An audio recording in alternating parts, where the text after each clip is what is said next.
pas du tout. On vous dit, c'est la fibromatose. Ce n'est rien d'autre. Encore une fois, circuler, il n'y a rien à voir. Mais malheureusement pour eux, tout à coup, une étude de l'Université de Californie à Davis et du Wisconsin a capturé des images d'écureuils en train de chasser, regardez ces photos, et de dévorer des campagnols dans le parc de Bryones en Californie. Dans 42% des 74 interactions observées entre juin et juillet 2024, les petits écureuils mignons attaquaient vraiment, décapitaient et consommaient. Et je le répète, ça a commencé en 2024. Et ce qui dérange là, plus que tout, c'est surtout l'effet d'écho. Lapin d'abord, puis écureuil, et certains demandent « et demain ?» Les oiseaux, les chats errants, nous. Et si le virus qui défigure les rongeurs mutait encore? Et si c'était une sorte de test grandeur nature pour voir comment la population réagit, voir si la psychose prend avant de passer à l'étape suivante? La question me semble pas si stupide, pas si démente, vu que par le passé, on a de nombreux exemples en termes de tests honteux menés par les gouvernements du monde entier. Ce qui me fascine en plus, c'est que ces créatures-là deviennent une métaphore parfaite. La nature que l'on tripote trop finit par nous renvoyer des monstres. Et ces écureuils qui traversent nos jardins en titubant, ce sont peut-être les premiers acteurs involontaires d'une pièce écrite ailleurs, dans les laboratoires que personne ne visite. Et ça, il faut bien prendre conscience qu'il y a de plus en plus de choses inexplicables qui se passent autour de nous, qu'à un moment donné, il faudrait que justement, on arrive à avoir des explications. C'est quelque chose de plus qu'une simple technologie médicale. C'est un symbole, parce que là, quand même, il s'attaque à la maternité, le dernier bastion naturel qui va devenir une fonction externalisée, mécanisée. Plus besoin de femmes, plus besoin de mères, un robot s'en charge. Et même si c'est votre enfant, ils disent que votre enfant, vu qu'il a été porté par un robot, c'est plus un humanoïde qu'un enfant au sens où on l'entend. Rappelez-vous donc, la marque de la bête est le brevet de Bill Gates. Un brevet peu connu, US 0606060, décrit un système soi-disant de crypto-monnaie utilisant des données d'activité corporelle. Et devinez quel nom figure sur ce brevet? Bien évidemment, Bill Gates. Ce brevet annonce un futur où vos mouvements, vos signaux biologiques, vos ondes cérébrales seront exploités et monétisés. Autrement dit, votre corps devient la batterie. Relié au tatouage électronique et aux technologies ingérables déjà en validation par la FDA, ce système transforme littéralement la marque de la bête en réalité. Ceux qui ne voient pas de quoi je parle, allez regarder la vidéo parce que c'est clairement ce qui est décrit dans la Bible et quand vous regarderez la vidéo, vous comprendrez. En gros, pour la faire courte, contrôle total et soumission obligatoire. L'eurodéputée Christine Henderson a tiré d'ailleurs la sonnette d'alarme.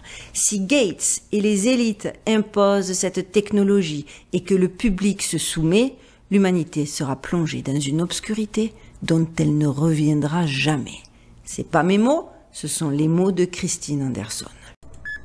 Par contre, la seule chose qu'il faut bien comprendre et qu'il est important de souligner, c'est qu'ils ne réussiront que si nous obéissons. Ils ne gagneront que si nous nous taisons.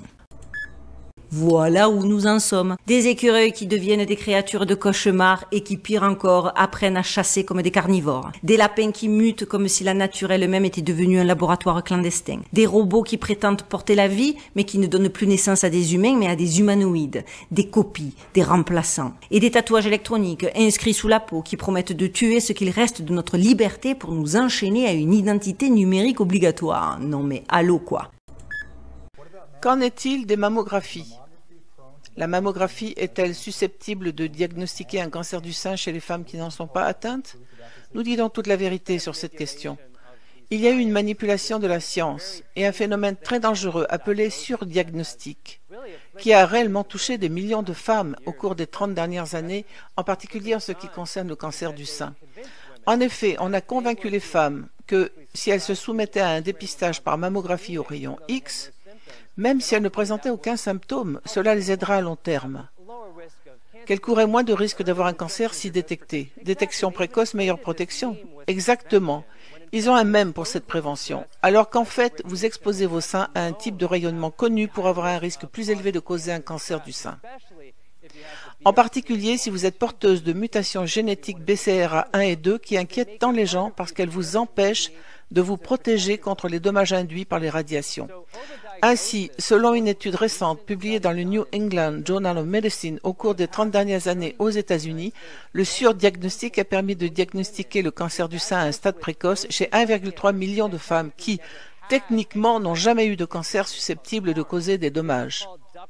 C'est ce qu'on appelle le carcinome canulaire in situ, ou cancer de stade 0, que l'on a assimilé à un véritable cancer, ce qui, nous le savons maintenant, n'est pas le cas. Cela signifiait donc que l'on procédait à une mastectomie ou à une tumérectomie standard avec irradiation et chimiothérapie, des produits comme le tamoxifène, suivis par des thérapies hormonales suppressives comme l'aramidex. En gros, on a affaire à une sorte d'holocauste médical, car ces femmes ont dû faire face au diagnostic du cancer qu'elles n'avaient pas, au traitement de ce cancer, à la stigmatisation et à tout le stress émotionnel, psychique et spirituel qui en découle. Et selon les statistiques, l'industrie leur a dit qu'elles avaient sauvé leur vie, alors qu'en fait c'est tout le contraire qui s'est produit. Elles en viennent donc à se rallier à l'agresseur comme dans le syndrome de Stockholm. Et des millions de personnes participent aux marches de sensibilisation sans réaliser que ces entreprises les financent et gagnent de l'argent avec les médicaments. Mars 2021. Un grand nombre de personnes ont réalisé que les individus vaccinés devenaient quasiment tous électromagnétiques à minima au point d'injection. Mai 2021, en Espagne, le docteur Pablo Compra découvrait par le biais de son microscope électronique à transmission la présence de milliards de nanoparticules d'oxyde de graphène dans les flacons Comirnaty de Pfizer. En Italie, les docteurs Gatti et Montanari découvraient les mêmes composants inorganiques avec leur microscope électronique à balayage environnemental. Ils ont également découvert plusieurs dizaines d'autres composants qui ne figuraient pas dans la liste des composants officiels déclarés par les sociétés pharmaceutiques. En Argentine, Lorena Di Blasi et Marcela Sangorin ont fait les mêmes découvertes, mais en pire s'agissant des métaux lourds et des composants non déclarés. 55 composants non déclarés, dont certains sont mortels. En Allemagne, en Angleterre, en Corée ou encore en Australie, même recherche, même résultat, même constat. Rappelez-vous qu'en août 2021, au Japon, le ministère de la Santé a fait retirer tous les lots des vaccins de la société Moderna en raison d'une découverte de contamination. Mais de quelle contamination parle-t-on? Aujourd'hui, tous ces chercheurs sont formels. Il ne s'agit pas d'une contamination, mais d'un véritable crime contre l'humanité. Un crime machiavélique, organisé et planifié depuis longtemps. Ce que vous voyez sur ce poster, ce sont les meilleures images que nous ayons actuellement en notre possession. Ces photos représentent les nanoparticules disposées en nanoréseaux auto-assemblés. Ils sont présents dans tous les vaccins anti-Covid-19, peu importe la société pharmaceutique qui les produit. Sinopharm, Sinovac, Turcovac, n'importe. Les photos remarquables que vous voyez là nous viennent d'Australie et ont été prises par le docteur David Nixon. À votre avis, à quoi avons-nous affaire? Je vous pose la question. Qu'est-ce que c'est que ça? C'est ce qui se trouve dans les vaccins. Si vous pensez que je suis un fanfaron, un clown, quelqu'un qui vient ici pour se faire voir, qui raconte des bêtises, moi je prends un engagement ici devant vous. Si vous ne trouvez pas ces nanotechnologies dans les vaccins, j'accepte d'aller une année entière en prison ici à Luxembourg, à mes frais. Si vous ne trouvez pas ces nanotechnologies dans les vaccins, c'est que je suis un escroc. J'accepte même de faire non pas une année de prison, mais de faire 2 années de prison. Parce que tous ces gens obéissent à un suzerain, qui est le fils spirituel de Monnet. Ce suzerain, c'est Monsieur Soros. Vous savez que il m'a dit, Orban, il m'a dit, vous voulez vraiment parler de Soros dans votre livre? Je dis oui. Il dit, vous savez, c'est pas prudent. Hein. Il est très puissant. Il est très puissant. Il y a des centaines d'ONG qui travaillent pour la société liquide. C'est-à-dire une société sans les filiations, sans les nations, sans les États. Soros. Open Borders. Voilà. Open Society. Voilà. Open Society. Et donc ce Soros, en fait, il claque du doigt et Juncker se met à genoux devant lui. Macron se met à genoux devant lui. Tout le monde se met à genoux devant Soros. Que les auditeurs retiennent bien ce nom. C'est le nouveau patron. C'est the big boss de l'Europe. Et ce gars-là, c'est quoi? C'est un spéculateur qui se fait prendre pour un bienfaiteur. Vraiment, cet homme me dégoûte. Écoutez, c'est intéressant de parler de Soros. On sait très très bien qu'il a financé des femelles au Black Bloc, enfin beaucoup de monde, ça c'est clair. Attendez, il finance des députés européens. Il y a un rapport qui dit il y a 200 députés européens qui sont dans la main de Soros. Vous vous rendez compte? Vous vous rendez compte jusqu'où va l'argent? 200. Oui. Beaucoup, et ces gens qui nous... 200, oui. Et vous savez, c'est tous ces gens de Bruxelles, là, ou qui se couchent devant Bruxelles, devant une espèce de mastodonte informe, cette grande larve, voilà, qui nous commande tous les jours. Tous ces gens, ils sont dans la main de Soros. Moi, un jour, j'ai mené un combat sur les abeilles contre le Gaucho et le Régent. Bon, et puis j'étais tout seul à ce moment-là. Et en face de moi, il y avait un ministre de l'Agriculture de Chirac, un gars de droite, qui s'appelait Guémard. Et alors, il dit non, faut pas toucher à ça, etc. J'ai pas compris. Et quand je suis arrivé à Bruxelles, on me dit, oh là là, on fait le vide sanitaire. Et maintenant, j'ai compris depuis quelques jours.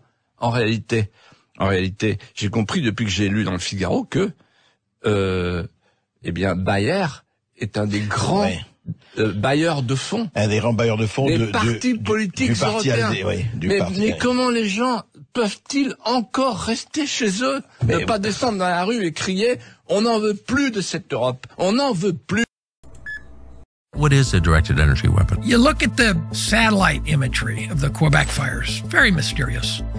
About 26-ish fires started simultaneously. How do you know Well, if a fire starts and then another one starts, it'll be downwind, so it'll look like the Hawaiian Islands, right? Right.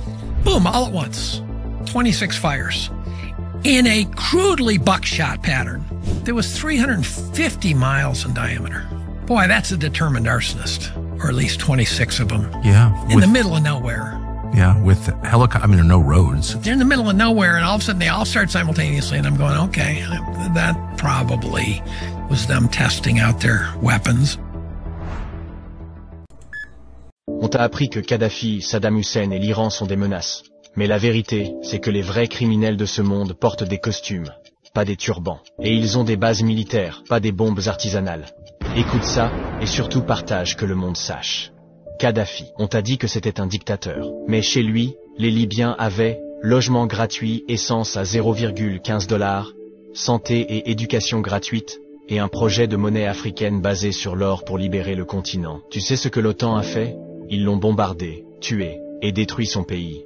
Depuis, trafic d'esclaves, guerre civile, misère. Voilà ce que l'Occident appelle la démocratie. Saddam, on t'a dit que c'était un tyran. Mais l'Irak, avant l'invasion américaine, c'était école gratuite, système de santé avancé, société éduquée et laïque, pétrole, sous contrôle national. En 2003, les USA ont menti. Armes de destruction massive. Aucune arme, juste une excuse. Ils ont détruit le pays, tué plus d'1 million de civils et fait naître Daesh. Et personne n'a jamais été jugé pour ça. L'Iran, on dit que c'est un danger. Mais l'Iran n'a jamais envahi personne. Ce qu'ils veulent, leur indépendance. Protéger leurs ressources. Ne pas se soumettre aux USA ni à Israël. Résultat, sanctions économiques. Tentative de coup d'État. Propagande constante. Mais eux, ils tiennent. Tu veux savoir qui a vraiment détruit le monde? Vietnam. 3 millions de morts, Irak. 1 million Libye, Syrie, Afghanistan, Yémen. Toujours les mêmes coupables, toujours les mêmes méthodes. Bombarder, piller, diviser, reconstruire, pour leurs intérêts. Kadhafi n'a pas détruit la Libye. Saddam n'a pas inventé une guerre. L'Iran n'a jamais colonisé personne. Mais les États-Unis et leurs alliés, des océans de sang. Et pourtant, on continue à les croire. On continue à leur obéir. Réveille-toi, ouvre les yeux, pose les bonnes questions, partage avant que ça disparaisse. L'histoire, la vraie, ne passe pas à la télé. Moi je dis bravo pour cette vidéo qui est totalement réelle et qui est quelque chose que je pense énormément aujourd'hui. Moi je trouve que j'ai grandi dans un pays qui m'a menti, dans un continent qui ment, en venant vous expliquer que tous les méchants sont là-bas, que nous on est les gentils. Vous avez juste à regarder ce que font les États-Unis et Israël encore aujourd'hui pour vous rendre compte qu'on vous a baratiné depuis que vous êtes gamin. Mais le problème, c'est que les gens vont pas voir plus loin que le bout de leur nez et ne vont se renseigner sur rien. Les 3/4 des guerres, voire 90 à 95% des guerres sont provoquées par les États-Unis et les Occidentaux. L'économie de guerre est quelque chose dont on ne parle jamais, mais les États-Unis vivent sur l'économie de guerre, qu'on arrête de nous prendre pour des cons. Moi, dans mon insouciance d'adolescent et de début de jeune adulte, dans ma vingtaine, j'étais un petit peu dans la croyance qu'on vient nous expliquer, parce qu'avec les différents attentats terroristes qu'on a eu, etc., de se dire qu'au final, nous, on est les gentils et que les méchants veulent essayer de nous taper dessus, mais plus je vieillis, plus je rends compte qu'on s'est vraiment foutu de notre gueule, qu'on se fout de notre gueule tous les jours, qu'on se fout de la gueule de nos enfants qui vont à l'école tous les jours pour apprendre des conneries et des mensonges, parce que c'est une réalité. Les enfants aujourd'hui à l'école apprennent des mensonges, apprennent une version de l'histoire qui est celle que l'Occident veut leur raconter, et que tous ces gamins qui décident de s'intéresser à ce qui se passe vraiment dans le monde quand ils sont à l'âge adulte, ils se rendent compte que pendant une quinzaine d'années, on les a pris pour des abrutis à l'école et qu'on continue de les prendre pour des abrutis dans tous les médias qu'on a tous les jours à la télé. Là, je rejoins cette vidéo. Alors aujourd'hui, c'est pas pour vous dire qu'il y a un gentil, un méchant. C'est juste pour vous dire que le côté de nous, les Occidentaux, nous sommes les Joséphine Ange Gardien de la planète, c'est du bullshit. On est des responsables de colonisation de masse. On est des responsables de génocide de masse. On est des responsables de crimes de guerre de masse. On encourage la guerre, on encourage les génocides, on encourage les conflits, on encourage la déstabilisation régionale partout dans le monde pour récupérer soit la puissance, soit le monopole, soit l'influence ou tout simplement tous les hydrocarbures. Donc arrêtez de nous prendre pour des cons parce que ça ne marche plus aujourd'hui en 2025.